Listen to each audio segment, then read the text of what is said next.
you want me to, otherwise I won't do it. Is it okay? So lesson, I want us to do the clever rabbit, okay? When we're reading, and tell me if you, are you understanding me? Sorry, I only know English. Is that okay? Only I know English. I will stop and Prasanna will help, right? We'll say it in Kannada for you, okay? So, what we will do is, when we are reading, I want you to draw, I want you to make a picture of what you're reading on the paper. Understood? We understood? I will also try to do the same thing on the board, okay? So we'll only do 2 or 3 sentences, and then I want you to draw. Just in a small box here, the first part. Then we'll continue, okay? Let's try.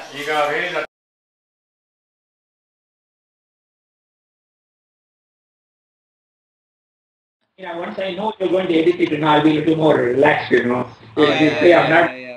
So if there's anything that's a little bit, we'll edit it out. We'll show you whatever we create.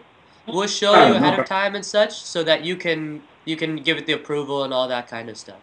So there should be no problems. If you're not comfortable with it, then we're not comfortable with it. So that's it. All right.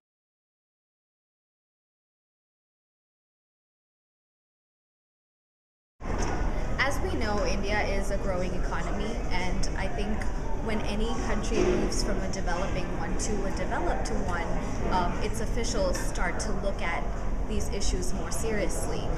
Education, health, medicine, everything, basically fine-tuning the structures.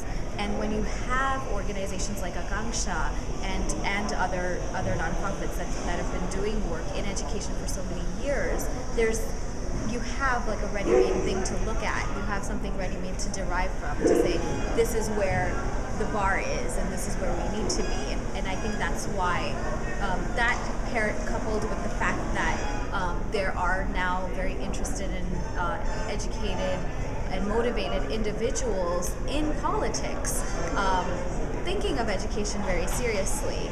If you start looking at issues from top, you will perpetually be doing this.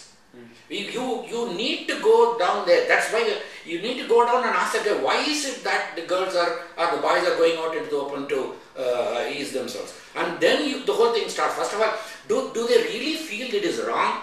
Do they feel a sense of shame? You have to look at it from there. As long as you think it's quite normal to go and do it there, you can build all the toilets in the world and they will do that. So the question is, I think I'm totally against it. It's a matter of choice. I'm totally against all approaches which come from top. It doesn't take you anywhere because you are not, first of all, you don't have any empathy with the guys there.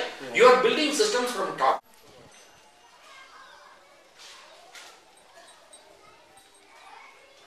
Education, particularly for the poorer sections of people, naturally means the education system, because they don't afford to go to private schools. Then you start looking at it more closely, you find that the system is not in good shape at all.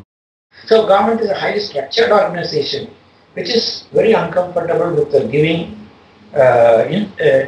freedom or what shall I say, that last thing the teacher can do. The empowerment of the teacher to be able to give something to a child. Well, that comes to that brings me to the most important issue. I won't really hold this too much against the bureaucracy, but the fact, as is always the case with most countries, they are not trained to listen. So I was with the government myself for 2 years. I can say that the plain fact is that they are not trained to listen. They are trained to give instructions. They are trained to tell people what to do. They are trained to ensure it is done, and they are trained to pull them up if they don't do it. Everything except listening to that guy and asking him just one simple question.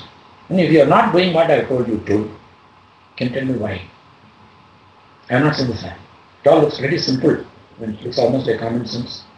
That's not the issue at all, because I have not seen any evidence of any of the people involved in this whole chain of command, bringing themselves down to the teacher or headmaster, ask him, what are your problems in running the school for the day? And if you have asked that question and you prepare the budget based on that, and you release the funds based on that budget, I think schools will have nothing to complain. We see various organizations, the government, individuals looking at education so much more seriously than just 2 years ago.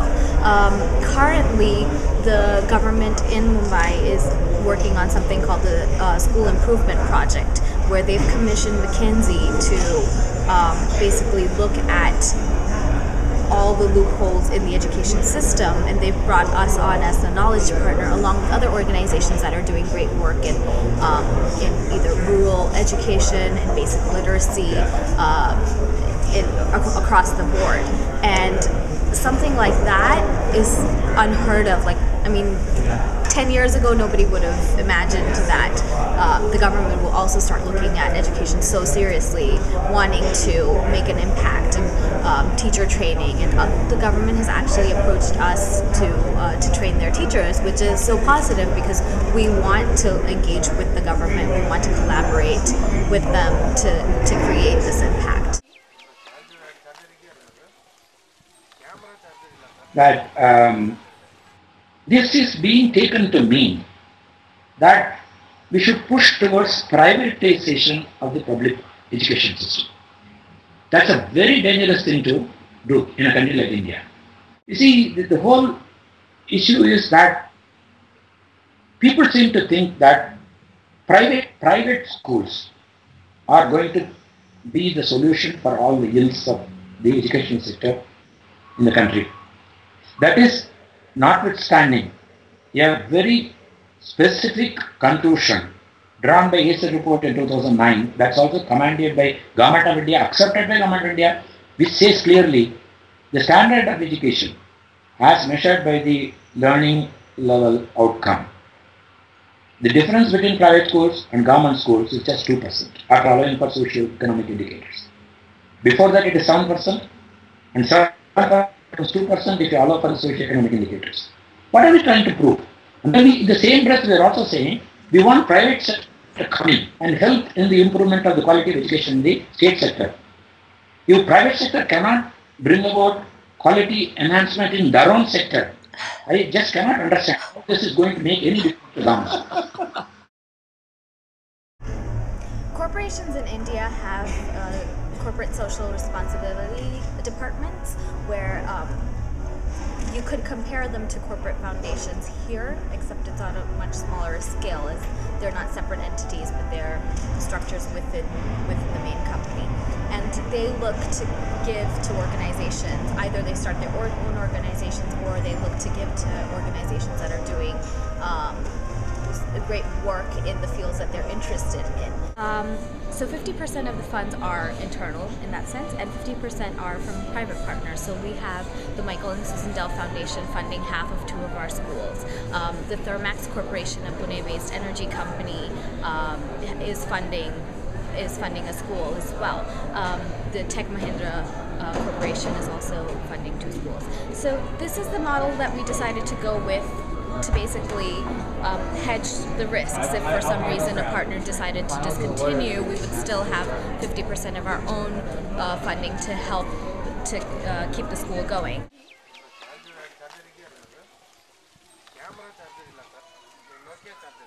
We're hoping that in the future, along with our private partners, we can then work with the government to then scale and replicate this model across urban India. We are very, very clear about it. The idea is not just to make a couple of schools fine, but in the process also evolve a model that can be used by everybody. So we put 2 objectives at that point of time. One is the sustainability and the second is the replicability. There are many things that are taken for granted in a sector like industry. You put money, you expect a return. Then you say, well, return should be commensurate with what you put in. You get the concept of return on investment. At least today, if you start believing in them, have trust in them, if you start really empowering them, in another 5-10 years, these guys will be able to run their own schools. After all, who has got greater interest in making the school work than the community? That is there. I cannot conceive that a guy sitting in Bangalore has greater interest in making a school work in Hunsanandi than the people who reside in the village. No way. When the lions are the little rabbit, he roared, where are you, Select? My lord, said the rabbit. I meet another lion on the way. He called himself the king of the forest. He wanted to eat me. Okay.